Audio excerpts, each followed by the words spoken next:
inainit Wala siyang kwenta ka ba? at mas pag-uusapan. Nahuli ko ang boyfriend ko at ang ate ko sa kwarto. Mga sikretong dito mo lang mapapakinggan. Top Secrets. Top Secrets. Top Secrets. Top Secrets. And we're back. Kapiling nyo pa rin si DJ Rocky Terra. At ito nga po ang programang Top Secrets. At kasama pa rin po natin sa kabilang linya ang ating top secret caller, sharer, na si Roxy from Antique. Hello, Roxy! Hello po, Ate Rocky. Sorry nag-commercial break tayo. Kailangan ko kasi ma-play yung commercial eh.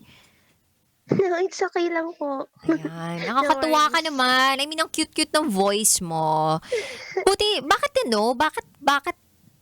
ang daming pinagbabawal sa'yo ng boyfriend mo? Sabi niya, mahal niya daw ako. It's his way para ingatan ako. Kasi, gano'n na daw talaga siya. So, kailangan tanggapin ko na lang. At sundin ko kung mahal ko siya.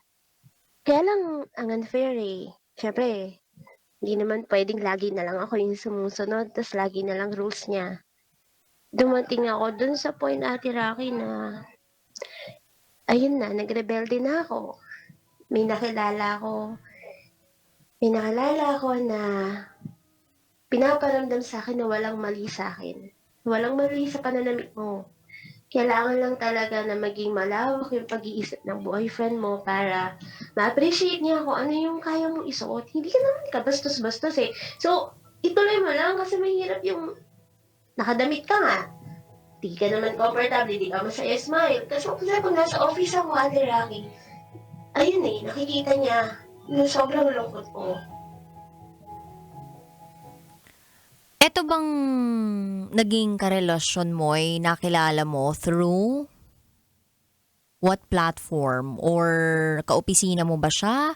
Nagre-reconnect po siya? Sandali lamang po, no? Nag-connection loss po tayo. Hindi ko po Hello? Hello? Ayan, narinig ka na namin.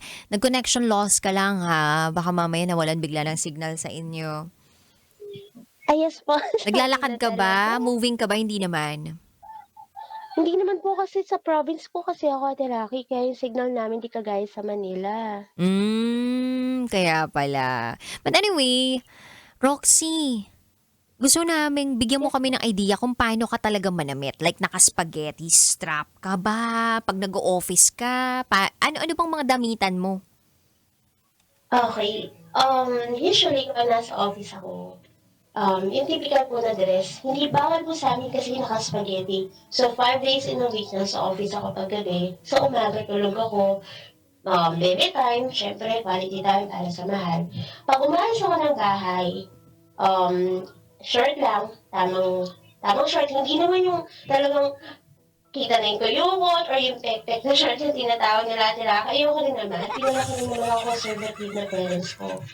It's just na talagang hindi na niya talaga tanggapin yung pananamit ko. Hindi pa ako naging spaghetti kasi nga, hindi naman ako ganun kaputi at kagandahan at ka-sexy para magdamit ng mga sexy din na damit. Inaayon ko din naman sa itsura ko. Yun. Uy, ako naniniwala ako lahat ng tao may itsura. Tsaka, syempre, baka naging humble ka lang ikaw Ala, hindi po, Ate Roxy. Totoo po. Morena po ako. Ayan. So, kahit mag-makeup, Ate Roxy, hindi ako marunong. Uy, Morena Beauty. Hindi ka Daming magandang Yeah, Morena. natural lang. Yung tipong pulbos lang po, okay na ako. Konting lipstick, magka-color lang yung lips, okay na ako. Kaya nga, hindi ko po talaga maintindihan kung bakit pa nag-aayos ako. Ang dating sa kanya is, attention seeker ako, naglalandi na ako, naghahanap na ako ng iba. Which Hindi- actually hindi happened, ako- di ba, na naghanap ka na ng iba? Nung na-fed up ka na sa kanya, nung time na parang Oo. sobrang naghanap ka ng atensyon tapos wala mo lang siyang ginagawang paraan para maibigay sa yung pangangailangan or yung issue mo about him. Ang tanong is, paano mo nakilala din yung naging other guy mo? Okay, pareho po kami ng line Ng trabaho? Yes, oo. Receptionist po kasi ako sa hotel and siya din po ganun yung trabaho niya. Hanggang nalipat siya sa ibang branch, nag-separate ways kami, pero nandun yung communication. He has been a good friend to me. Kapag hindi ko na kaya, burnt out na ako sa jowa ko, sabihin man ng iba na mali na mag-vent out ka sa iba kasi sa iba sasabihin nila magko-comfort ka sa jowa mo kasi mali na sa iba. Kasi naman, Ate Rocky, 'pag sa kanya ako nagsasabi, ang solusyon niya is break up, which ayoko. Mas lalong ang sama-sama ko para sa kanya. So, humanap ako ng someone na mapapakinggan ako. Yung makikinig lang, yung gano'n. And yung tao na nga yun, yung nahanap ko na yun, yung laging available for me. Hanggang yun na nga, nagsabi siyang, "Gusto kita, Roxy. Can we go on a date? Have some break. Sumama ka naman sa'kin. Masyado ka ng stress," ganyan. So what I did, Ate Rocky, okay, yes. Kasi New Year, it was New Year. Nag-effort ako, pumunta sa province ng mahal ko, ng jowa ko. Pero hindi niya naman na-appreciate. Sinaktan lang niya yung feelings ko that time. So, nagrebelde na ako when I go back sa province namin. Nagrebelde na ako. I was totally out of my mind. Sige na lang, go. Until yun na nga, I committed that thing. Hindi lang basta meet up. Alam kong mali. Madjudge ako ng mga viewer. For sure. Yes, I made that thing. Yung tinatawag nilang SEX. Yes, we got to that Nakipag-sex ka point. dun sa friend mo na yon na nagkakagusto rin sa'yo. Kaya pala, 3 days pa lang kayong parang nagmi-meet up or parang consistently na parang kayo na nagve-vent out ka or parang vulnerable ka dun sa moment na yon, biglang tinawagan na yung jowa mo, hinanap niya dun sa number mo.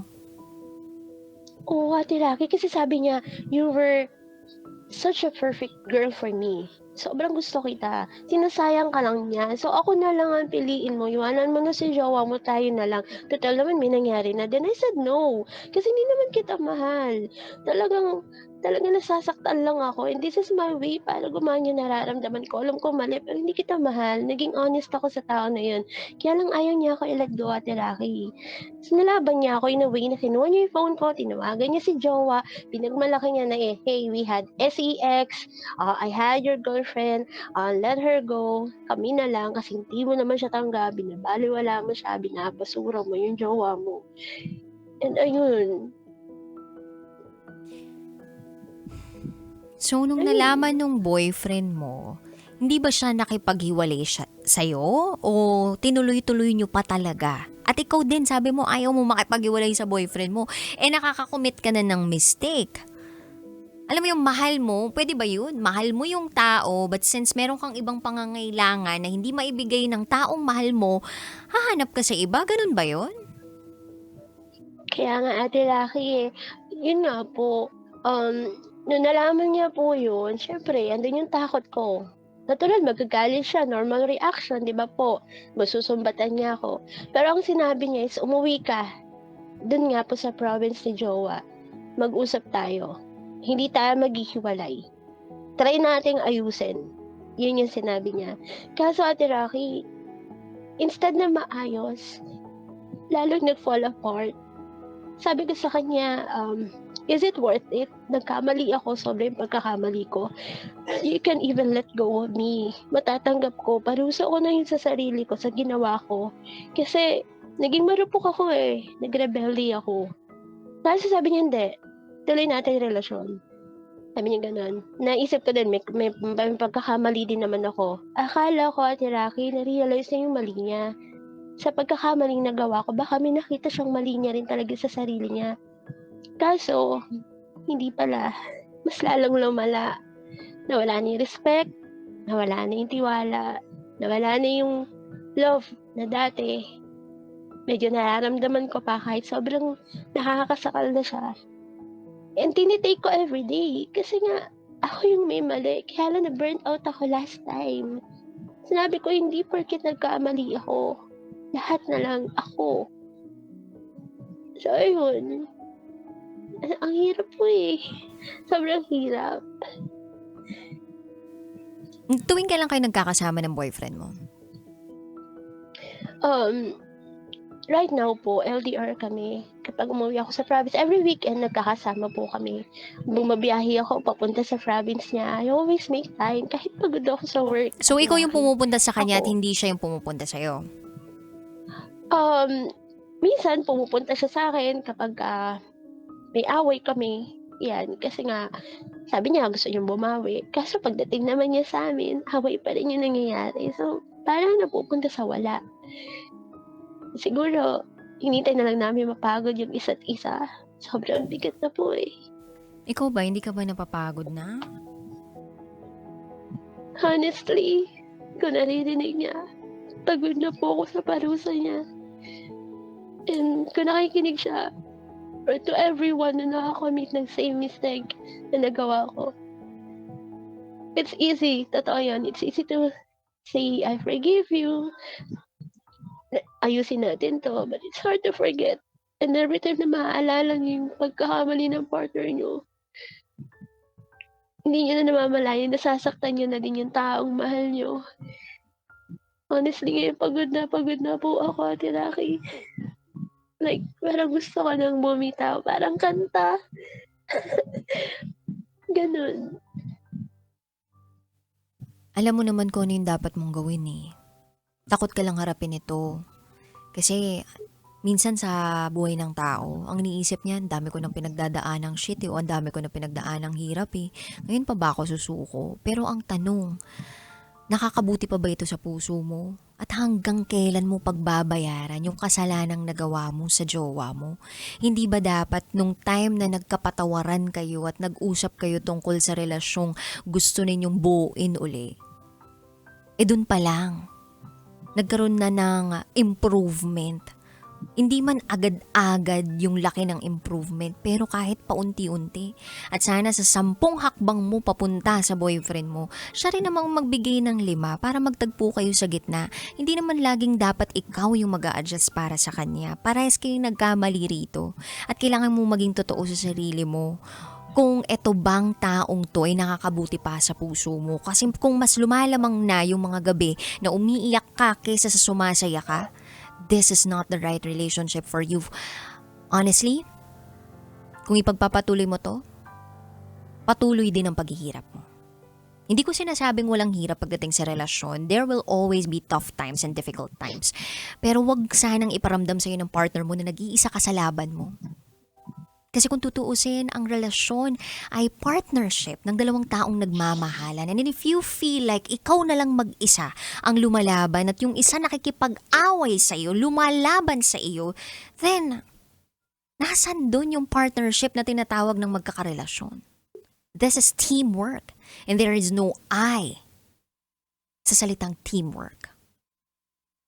If you have a message to your boyfriend, this is your time to give him a message. Kausapin mo siya on the air. Go ahead. Sa mahal ko, hi. These past few days, few months, we've been like a strangers na. Because of that one mistake na nagawa ko. I love you with all my heart. Hindi na bago yun.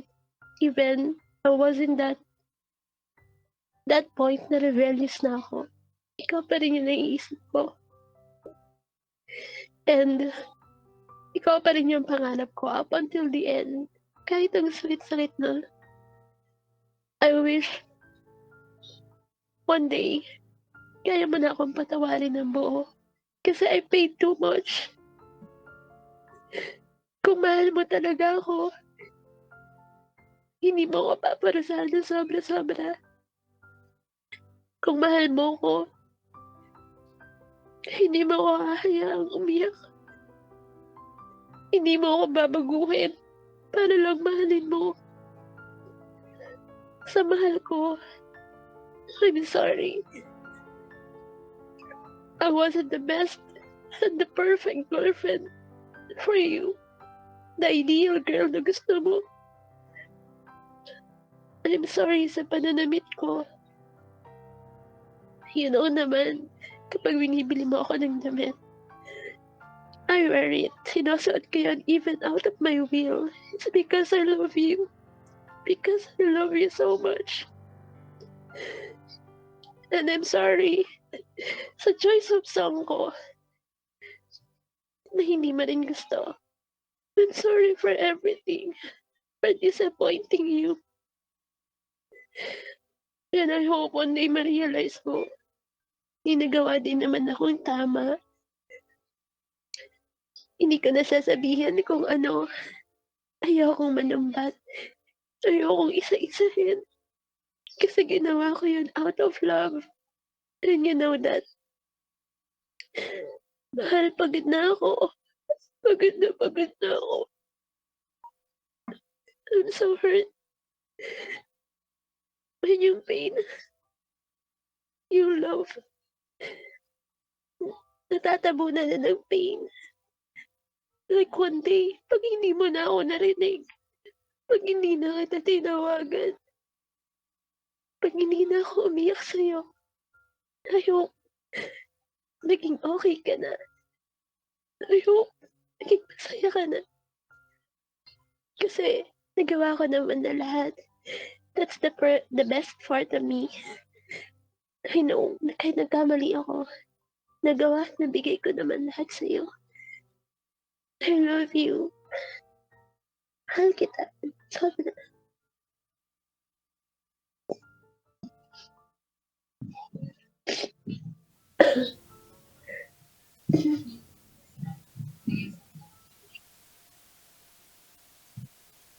Hello, Roxy?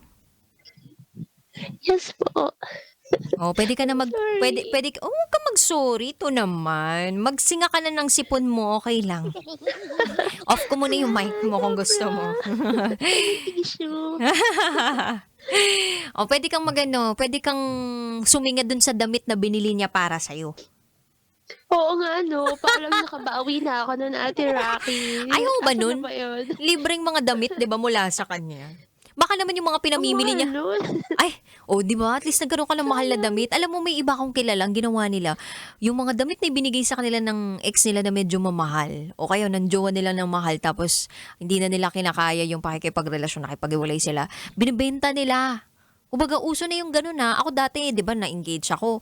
Kung medyo matali-talino lang ako dati, I mean, well, di ba? Ang ginawa ko, hindi ko na binalik yung singsing. Sinangla ko na lang o kaya binenta ko na lang. Di sana marami pa akong pera ngayon.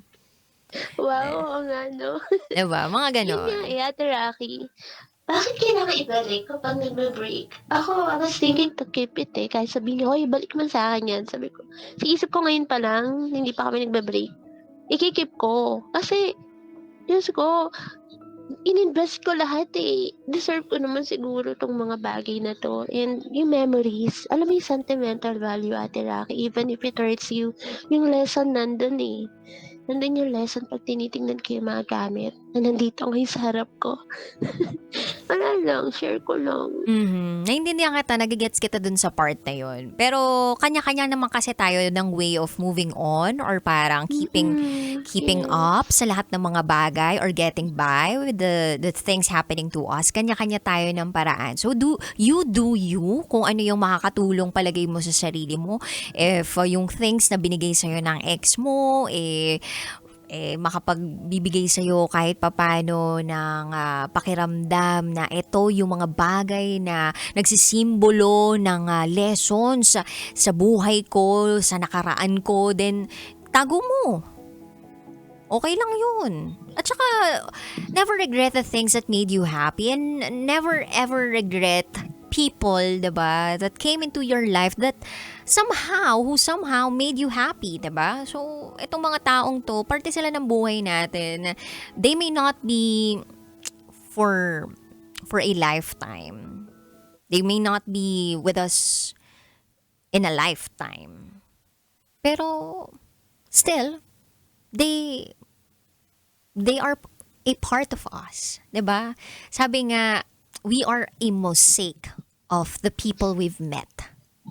So, tagpi-tagpi tayo na, alam mo yung puzzle or a mosaic na ng taong mga nakilala natin sa buhay. So, yung mga dresses na bigay sa'yo, o kaya yung mga damit na binigay sa'yo, di ba? Maalala mo, ay, yung jowa ko dati, ganito eh. Yun ay kung hihiwalay mo na siya, kung tapos ka na sa toxicity nitong relasyon na ito, at kung gusto mo ng pahinga sa puso, sa damdam, magpapasko pa naman. Naku, wag nyo na pong paabutin sa Pasko ang mga taong toxic sa buhay natin. Hanggat walang pagbabago, wag nyo nang asahan na magbabago pa talaga, lalong-lalo na kung ang tagal nyo nang binigyan ng pagkakataon. Baka dumating na lang ang 50th birthday mo, hindi pa rin yan nagbago. 'Di ba? Kung ayaw magbago ng jowa, edi magbago ka ng jojowahin, 'di ba? Kung ang jowa ay ayaw magbago, edi bago ka ng jowa, 'di ba? Pinagpipilitan nyo pa yung sarili niyo sa isa't isa eh. Sobrang toxic-toxic na nga eh. 'Di ba? Kumbaga, ang hirap makipagrelasyon sa taong hindi naman ikaw yung hinahanap. Hindi ikaw yung tanggap. So, kung siya hindi ka tanggap as a whole, ikaw mismo sa sarili mo, tanggapin mo yung sarili mo as a whole. Nanonood daw ngayon ng mga taga Santo Titos, alam mo ba yun, dyan sa may Quezon City. Si Eric Clemente nandyan, oh, sila Papi Derek. Sila Mang Ibig nandyan, tsaka sila Darlene. Thank you so much. Thank you so much, ha. Okay ka na? Yes po. Medyo na-enlighten na ako, Ate Rocky. Yun nga. Thank you po sa Bawat laban. Last na to. palapit ng Mag-explain. Christmas. Regalo ko na yun sa sarili ko. Palayain ko yung sarili ko. Huwag ko nang sisihin yung sarili ko. And, yun nga. Huwag nang ipilit. Yung hindi na dapat ipilit pa. Lalo na pag hindi naman tayo tanggap. Siguro, isa pa yung pagkakamali ko kasi pinipilit ko pa, Ate Rocky eh. Kaya ako nasasaktan. So, thank you sa program mo kasi nga, ayun, lumuwag yung nararamdaman ko ngayong pain sa heart ko. Kasi talagang hindi ko na alam gagawin ko kanina. Kakatapos lang namin mag-away. Pumunta ako ng TikTok and then nakita kita, nag-live Oo. ka. And then binibigay mo yung number mo sa Viber. So sabi ko, Lord, baka ito Hello? yung sign. Roxy, wait lang ha. Sandali lang tayo ulit. Nag-break tayo. Ay, sorry po. Sige po. Okay na po. Mga sikretong dito mo lang mapapakinggan. Okay Top naman. Secrets. Top Secrets. Top Secrets. Top Secrets.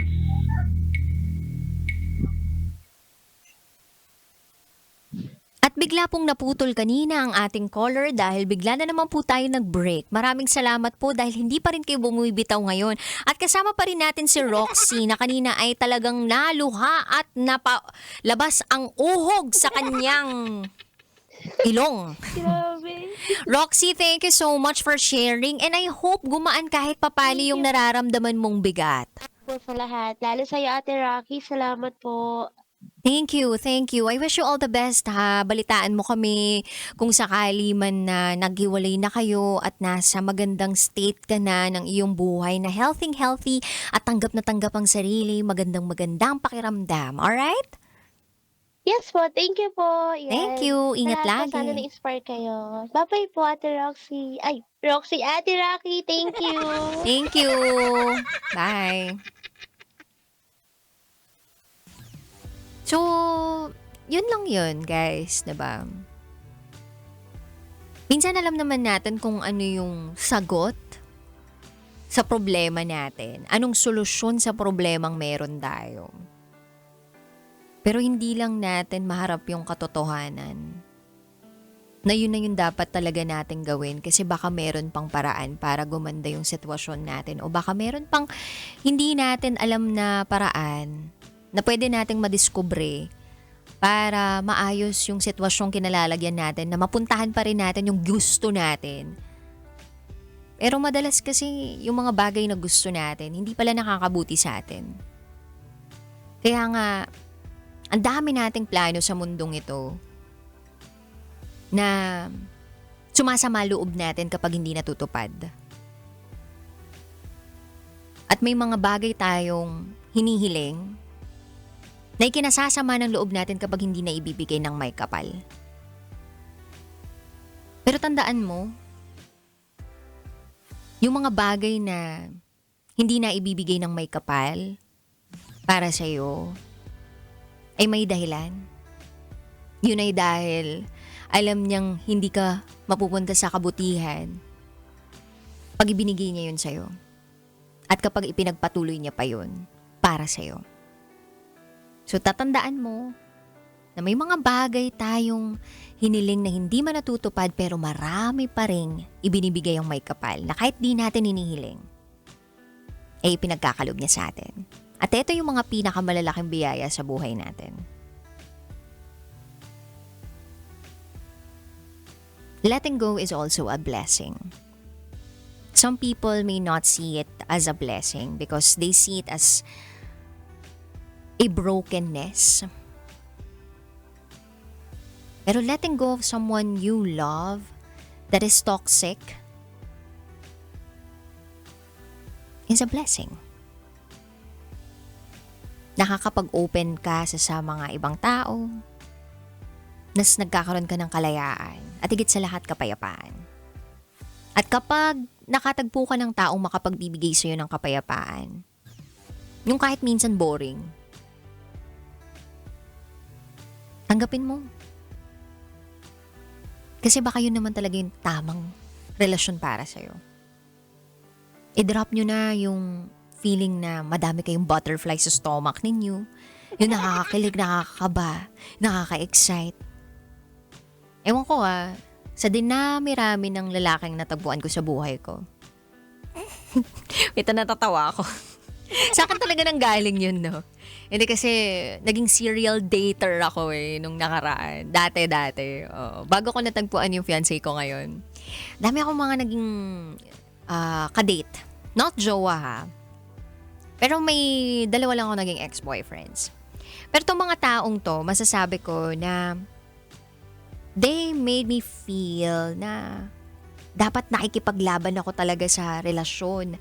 Dapat yung pakiramdam ko is laging may surprises, excitement, feelings na masidhe yung ganon. Pero etong natagpuan kong tao recently,